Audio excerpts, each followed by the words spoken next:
Assalamualaikum warahmatullahi wabarakatuh. Langsung ke video Presiden kita Prabowo yang berbicara tentang Gus Dur. Gus Dur itu orang mau percaya nggak percaya, kadang-kadang punya sesuatu, bisa melihat jauh ke depan. Karena saya dekat sama beliau, waktu beliau presiden, saya sering dipanggil oleh beliau. Itulah kesaksian Presiden kita bahwasanya Gus Dur itu orang mau percaya nggak percaya kadang-kadang punya sesuatu, bisa melihat jauh ke depan atau ke masa yang akan datang. Bahkan Bu Khofifah juga membenarkan itu semua. Terima kasih. Bu, bener nggak Bu sebagai orang yang dekat sama Gus Dur, bener nggak situ Bu? Gus Dur tuh meramalkan Pak Prabowo jadi presiden di masa tua, Pak Prabowo itu orang yang ikhlas, itu propaganda politik atau bener sih Bu? Rasanya benar. Jadi saya termasuk yang setiap subuh pada saat beliau presiden, inner circle Gus Dur kan tidak banyak. Saya yang relatif selalu sholat subuh di istana, yang mengikuti jalan subuhnya Gus Dur itu saya. Karena Bu Khofifah yang relatif sering bersama Gus Dur ketika di istana, maka Bu Khofifah membenarkan hal tersebut. Kenapa saya cerita ini? Supaya kamu tahu bahwa pikiran-pikiran besar Gus Dur itu ada sanadnya. Saya akan ngomong sesuai spesialisasi saya, yaitu fikih. Karena saya murid Kiai Haji Maimun Zubair yang bersanad lewat Mbah Karim sampai Mbah Hashim, atau bersanad lewat Mbah Mun, Mbah Zubair, kemudian Mbah Fakih Mas Kumambang, juga teman Mbah Hashim ketika sama-sama ngaji di Mekah. Saya akan mengkagumi Gus Dur dari segi fikih. Ketika Gus Dur dilengsarkan dari presiden, yang paling saya kenang dan para ulama seluruh Indonesia, mungkin seluruh dunia mengenang adalah keberhasilan Gus Dur mengelola konflik itu tidak pertumpahan darah. Itu satu prestasi yang insya Allah jadi amal beliau, semoga mendapat ridhonya Allah Subhanahu wa Ta'ala. Karena yang paling dihindari oleh Islam sebisa mungkin adalah jangan ada darah menetes, apalagi hanya demi kekuasaan. Sehingga Rasulullah SAW sampai berdamai ketika terjadi tarik ulur di Sulhul Hudaybiyah. Saat itu Suhail bin Amr memberi sekian poin yang mendikte Rasulullah, semuanya merugikan Rasulullah. Tapi tidak semuanya merugikan Rasulullah, tidak ada yang menguntungkan sama sekali. Tapi Rasulullah menuruti itu semua demi tidak pertumpahan darah. Padahal Suhail bin Amr zaman itu masih kafir. Sehingga menjadi fikih bahwa perdamaian itu harus kita jaga. Sampai ada ayat wa in janahu lis-salmi fajnalaha wa tawakkal 'ala Allah. Jika mereka ingin damai, kamu harus menuruti itu. Sehingga damai itu pula yang zaman era Gus Wahid, ketika beliau menginginkan negara berdasar Islam, itu banyak di buku, termasuk beliau panitia 9 persiapan kemerdekaan Pebuki, juga tadi Gus Solahuddin cerita. Beliau akhirnya kompromi juga dengan negara yang berbentuk Pancasila. Kemudian itu disosialisasikan era Muktamar Situbondo, yaitu Kiai Haji Ahmad Siddiq, didukung oleh Gus Dur karena zaman itu beliau kalah sepuh sama Kiai Haji Ahmad Siddiq.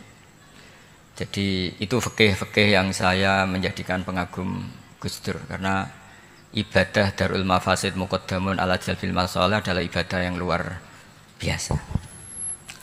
Berikutnya saya mohon sama Kiai Haji Solahuddin Wahid berkenan saya cara berpikir begini untuk Gus Dur.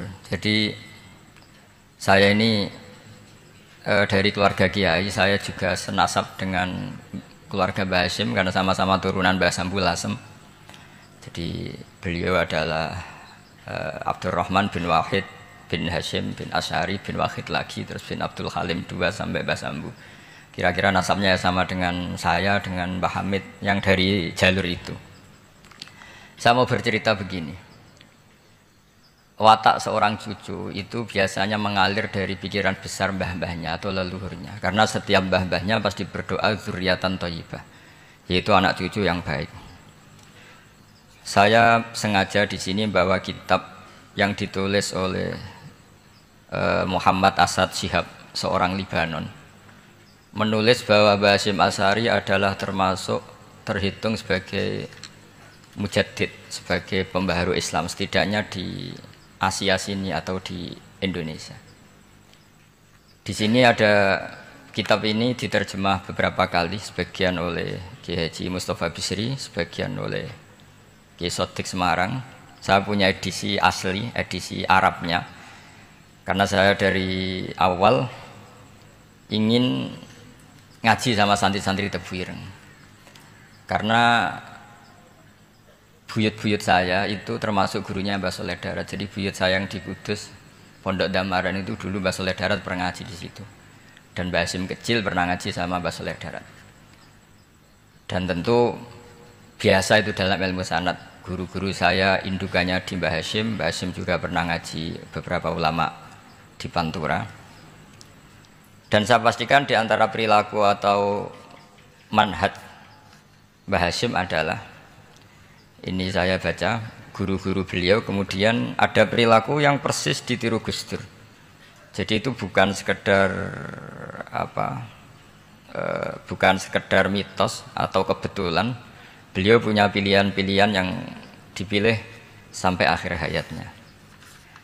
Di sini ada cerita proses Mbah Hasyim ngaji, kemudian pernah ada seorang Jerman mau belajar Islam sama Mbah Hasyim, kemudian ditemui beliau dengan sangat hangat.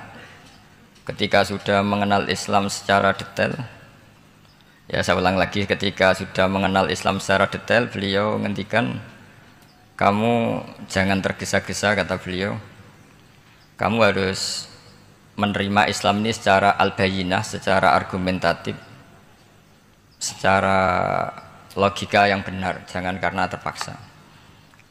Itu pula yang akhirnya Mbah Hasyim mendorong khuriyatul fikri, orang itu harus merdeka dalam berpikir. Itu pula yang mengilhami Rasulullah SAW ketika Sulhul Hudaybiyah. Orang kafir yang masuk Islam harus dikembalikan ke habitat kafir, karena itu habitat asli, karena rata-rata dulu suku Mekah zaman itu kafir semua. Tapi yang orang Islam masuk kafir harus dibiarkan karena dianggap kembali ke habitat. Tentu semua perjanjian itu merugikan Rasulullah SAW. Tapi yang unik, Rasulullah itu menerima itu semua. Kata Rasulullah, sudah perjanjian itu kita terima saja. Akhirnya perjanjian itu diterima. Kemudian tapi Nabi hanya minta satu hal. Orang kafir Quraisy tidak boleh melarang orang diskusi Islam. Akhirnya mereka diskusi tentang Tuhan, tentang agama, tentang macam-macam. Sehingga mereka akhirnya membandingkan, enaknya punya Tuhan batu sama Tuhan yang disebut Muhammad. Tentu mereka masih jangkar pakai nama Muhammad. Mereka diskusi. Kalau kita punya Tuhan berhala, efeknya begini-begini. Kalau Tuhan kita banyak, efeknya gini-gini. Diskusi. Yatafawaduna fil hadis. Mereka diskusi secara terbuka. Terus fama ahadun yaqilu syai'an illa dakhala fihi. Kemudian seseorang yang berpikir secara benar, yang mengenali Islam, pasti akan masuk Islam.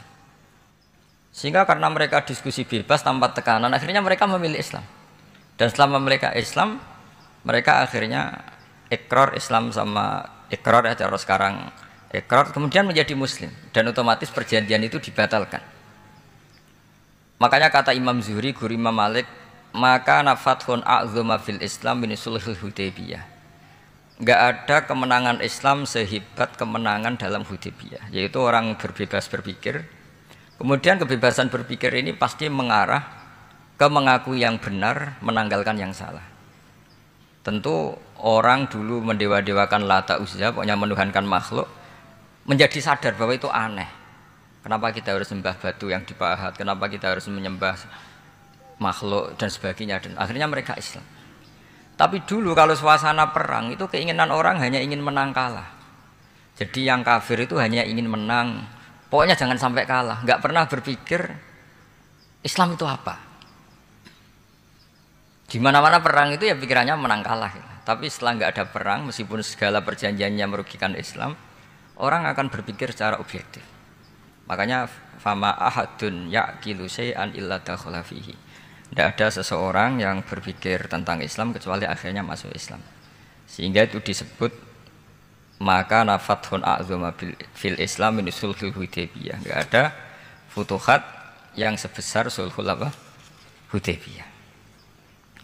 Ya, kitab ini namanya Wadi'ul Labinat Istiqlalil Indonesia. Mungkin santri Tebireng mungkin lebih tahu ya, karena harusnya lebih tahu. Jadi kalau tahunya baru sekarang ya rodo innalillahi wa inna ilaihi rajiun. Jadi saya tidak perlu bangga lebih tahu karena memang seharusnya Anda lebih tahu. Kalau tidak ya keterlaluan. Ya namanya itu Wadi'ul Labinatil Istiqlal al-Indonesia. Ini saya baca tapi ini demi Gus Dur, artinya bahwa pilihan-pilihan itu mulai ada zaman Mbah Hasyim Asy'ari. Saya baca satu-satu ya, mulai kredibilitas ilmu beliau karena dalam Islam itu harus ada sanad. Saya pernah ditanya seorang ilmuwan, Pak Bahak, kenapa Islam itu harus ada sanad? Kita kan orang cerdas, kan bisa berpikir sendiri, ngapain nunggu pikirannya orang-orang? Gitu. Terus saya bilang agama itu agamanya Allah dan Rasul. Kalau pikiran kamu namanya agama. Ketika Gus Bahak ditanya kenapa Islam harus ada sanad, kita kan orang cerdas bisa berpikir sendiri, ngapain nunggu pikiran orang-orang Gus? Gus Bahak menjawab agama itu agama Allah dan Rasul. Kalau menurut pikiran kamu ya berarti agama kamu. Lanjut ngaji. Bukan pikiran agama kata saya. Kalau kamu punya pikiran, ya namanya pikiran kamu, tidak agama. Kalau agama itu harus bersanad. Jadi pikirannya Mbah Hasyim sama dengan pikirannya Mbah Mahfud pikirannya sama dengan Said Abi Bakar Sato sama dengan Said Zaini Dahlan dan seterusnya sampai logika itu sampai Rasulullah Shallallahu Alaihi Wasallam. Saya beri sekian contoh. Pikiran yang kita ciptakan bisa salah, misalnya begini. Dulu misalnya Nabi pernah bersabda al-qatil wal maqtul finnar, pembunuh yang dibunuh sama-sama neraka. Jadi idal taqal muslimani bisayfihima fal qatil wal maqtul finnar. Jika dua orang muslim bertemu sama-sama bawa pedang, maka yang bunuh maupun yang dibunuh itu sama-sama masuk neraka. Makanya kita harus syukur sekali Indonesia itu paling menghindari membunuh, karena kalau sesama muslim membunuh itu ancamannya berat, sama-sama masuk neraka. Bukan sekedar diboyong dari pondok Tebireng, itu neraka gitu. Kalau dibayang pondok gampang itu, nanti mondok lain gampang. Terus logika sahabat begini, hadza al-qatil fama balul maqtul. Oke ya Rasulullah, kalau al-qatil masuk neraka namanya pembunuh, oke kita terima. Tapi fama balul maqtul, lalu dosanya yang terbunuh itu apa? Wong dia korban kok dia dibunuh. Apa jawabannya Rasulullah sallallahu alaihi wasallam? Jawabannya innahu kana harison ala qatli sahibi. Sebetulnya dia juga mentalnya pembunuh, cuma nasibnya terbunuh. Jadi seperti misalnya sampean hasut saya, itu nggak perlu disakeni. Sebenarnya sampean inginnya ya menggusur saya, cuma nasibnya tergusur gitu. Makanya kalau ada orang rebutan pacar kok kalah itu udah usah disakeni. Sebenarnya mentalnya dia perebut gitu. Cuma nasibnya kalah gitu. Jadi apa ya? Ya tadi. Ya ini penting ya, penting sekali. Itu jadi sebetulnya ketika duel itu semuanya kan mentalnya pembunuh. Maka dia nasib saja sebagai maktul, tapi mentalnya pembunuh. Karena dia mentalnya, niatnya, komitmennya pembunuh, maka dia sama-sama di neraka. Maktul itu fakta, faktanya terbunuh, tapi mentalnya pembunuh, sehingga hukumannya sebagai pembunuh. Sama kalau sampean berebut itu mentalnya ya perebut. Cuma nasibnya kalah atau terebut. Itu soal nasib. Ini saya baca dulu ya guru-guru Mbah Hasyim supaya clear. Selama ini yang dikenalkan beliau ngaji sama saya Mahfud, saya Khotib Minangkabau. Ini di kitab ini. Saya baca sesuai harokat yang ada di kitab ini. Nanti kalau sampai tidak cocok karena beda madhab, ya nggak apa-apa, asal pinter saja. Karena baca kitab itu unik. Kadang-kadang satu guru sama guru yang lain itu beda-beda. Dan biasanya guru itu nggak mau kalah. Mbah Mun tuh sering cerita, ada kiai maknani wati ini lan wit alu. Itu muridnya gerudu karena pernah mondok itu kok nggak gitu. Pak guru, di kitab saya maknanya itu pohon elu. Lah iya cung wit elu kena gua alu kata gurunya karena gurunya nggak mau kalah. Gitu. Ada yang guru itu salah baca wal jarodin lan lawang. Muridnya nggak terima. Pak Yai saya pernah ngaji itu maknanya walang. Lah iya walang sing ning lawang cung. Itu memang kasus makna-makna di Jawa itu banyak. Karena awalnya memang wis rodok bodoni. Kenapa saya bilang bodoh ini? Yang bilang Mbah Mun, makna Jawa itu bodoh ini. Karena watin itu kan nggak ada di Indonesia. Tapi kiai itu malu kalau gak iso maknani. Akhirnya wati ini wet elu. Tanyakan orang pakar ahli Jawa, ya tidak tahu loh itu apa. Pokoknya butuhnya kiai itu ada lafaz ya ada maknanya. Padahal jenis itu nggak ada di Indonesia. Seperti haudat itu maknanya kiai Jawa sekedup. Sekedup itu rumah kecil yang ada di unta zaman dulu. Di Jawa ada enggak? Tidak ada. Kalau kamu tanya orang Jawa ini apa namanya? Namanya ya rumah kecil di atas unta. Tapi kiai Jawa dulu punya makna namanya apa? Sekedup. Jadi kiai Jawa itu luar biasa improvisasinya. Ya rada bodoh nih gitu. Lah yang sering bodoh nih itu bab halal haram, tapi bodoh nih apa? Yang tidak semua bodoh nih itu buruk, kadang wajib. Betul. Ini sama tergesola. Ini karena keahlian fikih saya juga barokahnya Mbah Hasyim Asy'ari supaya beliau senang. Beliau senang karena para nabi, para wali, para ulama itu tidak meninggal. Tadi kalau Mbak Anita bilang wafat itu kalau dalam bahasa Arab wafa yafi wafaan itu maknanya nuhoni. Nuhoni itu sudah memenuhi. Jadi sebenarnya memang nggak pernah ada orang mati itu. Jadi kita punya jatah umur, jatah rezeki sudah terpenuhi semua. Namanya wafat dari kata wafa yafi wafaan. Sesuatunya sudah penuh maka diambil. Kalau roh sendiri nggak pernah meninggal. Ya roh sendiri kalau Mbak Anita bilang kita memperingati kehidupan Gus Dur ya memang hidup karena tadi nggak ada siapapun bilang orang itu mati. Orang mati itu adalah jasad, rohnya diambil dari jasad. Roh sendiri ini nggak pernah berstatus mati karena makanya orang Jawa semua sepakat. Wong mati ku piye? Sing nyawane dijabut, jasadnya mati, nyawanya diambil. Kemudian nyawa ini yang mengalami dapat nikmat maupun dapat azab. Sehingga keyakinan ahli sunnah wal jamaah ini perlu didoakan karena menghadapi Allah butuh topangan doa dan doa itu nggak pernah salah karena otoritas doa itu milik Allah Subhanahu wa ta'ala. Tidak bisa kamu nyemprit Allah ini sudah akhirat loh, amal nggak ada gunanya loh, tidak bisa. Allah tetap zat yang bisa mengabulkan doa siapa saja. Sehingga ahli sunnah berpendapat doa itu yanfa'ul mayyit, doa itu manfaat untuk mayit. Sehingga Mbah Hasyim Asy'ari ngarang secara spesifik risalah an ahli sunnah wal jamaah. Di antara yang paling pokok adalah doa yanfa'ul mayyit, bahwa doa itu manfaat pada mayit. Ini saya hitung ya guru-gurunya Mbah Hasyim. Darus Salhat Muhammad Hasyim Asy'ari ini karangannya Asad Syihab, orang Libanon. Buku ini selesai tahun 72. Beliau lama sekali ikut ngaji di sini sama Mbah Hasyim. Tapi sebagai peneliti, beliau ke sini sudah alim. Ndak terus masih ngapalkan alif bata itu ndak, itu masih sudah alim. Darus Salhat Muhammad Hasyim Asy'ari fil Haramil Makki Syarif fi Makkah Al Mukarramah alaihi ulama. Seterusnya beliau hitung ya. Amsalus Syekh Ahmad Amin Al-Attar wa Sayyid Sultan bin Hasyim wa Sayyid Ahmad Zawawi. Ya dihitung ya sudah berapa itu. Tapi beliau ke sana sudah alim loh. Jangan sampean kira kalau sampean ke sana itu jadi TKI repot nanti itu. Itu kata Mbah Mun kalau ada orang mau mondok Mekah. Apa mondok Mekah wis alim dereng. Kersane pinter bahasa Arab, bakul es neng Arab pinter bahasa Arab kata Mbah.